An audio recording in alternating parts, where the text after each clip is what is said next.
we've had this utterly bizarre situation where Nicola Sturgeon's house, where she lives with her husband, was surrounded by police tape, a great big blue tent in the garden. Then the party headquarters on the same day was also searched, and bizarrely the following weekend it emerged that the police had taken away a camper van. £100,000 that camper van appears to be worth. They've taken it to a police pound. It was found in the driveway of Peter Murrell, Nicola Sturgeon's husband's mother's house.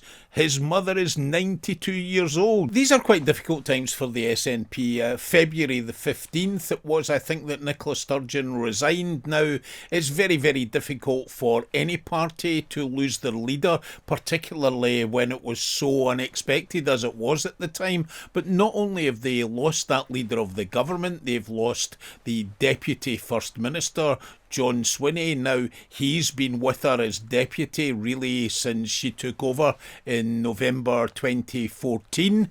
They also lost in December Ian Blackford as their Westminster leader. We of course know about the circumstances that Nicola Sturgeon's husband, Peter Murrell, was arrested, then released without charge, I think about 3 weeks ago now.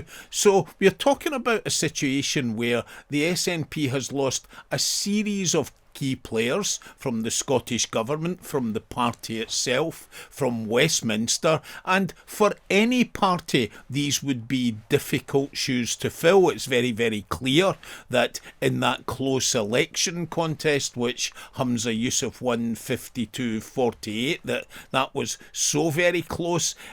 He was the continuity candidate, so he's associated with Nicola Sturgeon and all the previous difficulties, not just in the party and in the government. And it's also fairly well recognised that in terms of ability, in terms of capability, in terms of any authority that he's got, that he really isn't Nicola Sturgeon. He's not as good a communicator. The SNP has had that strong record in communication, first with Alex Salmond as First Minister from 2007, and then as Nicola Sturgeon followed on in 2014. They've been there for a long time, but they were able to craft clear and simple messages that the party and people in Scotland understood.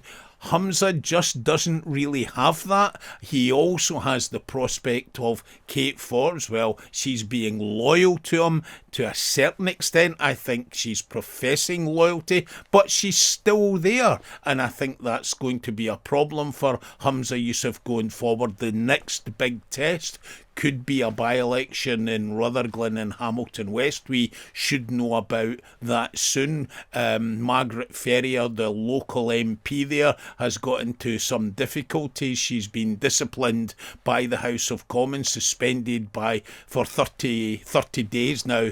She's appealing against that, hoping to get that sentence reduced. That should happen sometime, we think, in the next week. If she fails to do that, there's probably going to be a by-election, and that'll be very, very difficult because the SNP have only got a 5,000 majority over Labour in that seat. Of course, the biggest test for the SNP is going to come in next year's Westminster election. They've got Labour breathing down their neck with the prospect of possibility of a Labour government at Westminster.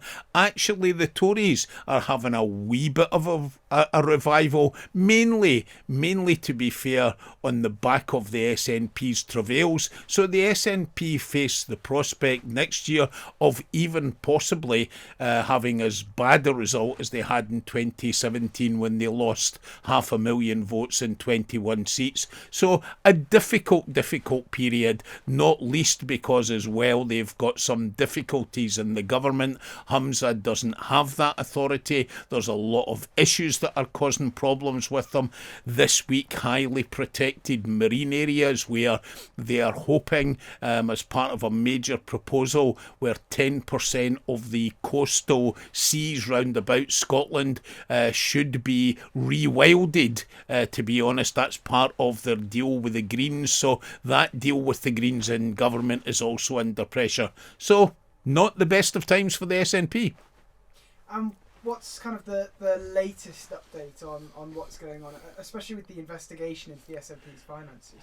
The SNP have that difficulty with finances. The police have been investigating the funding and the finance of the SNP since July 2021, so it's a pretty long and intense investigation. You'll know that in the past few weeks, Peter Murrell, Nicola Sturgeon's husband, was arrested, then released without charge as part of that investigation. The party treasurer, a member of the Scottish Parliament, Colin Beattie, was also then arrested and released without charge. We've had this utterly bizarre situation where Nicola Sturgeon's house, where she lives with her husband, was surrounded by police tape, a great big blue tent in the garden. Then the party headquarters on the same day was also searched, and bizarrely the following weekend it emerged that the police had taken away a camper van. £100,000 that camper van appears to be worth. They've taken it to a police pound. It was found in the driveway of Peter Murrell, Nicola Sturgeon's husband's mother's house. His mother is 92 years old, so that's been another pretty bizarre part of this investigation. The investigation continues. There's been much speculation in the past few weeks that Nicola Sturgeon herself may be at least spoken to by the police, but we need to see how that transpires.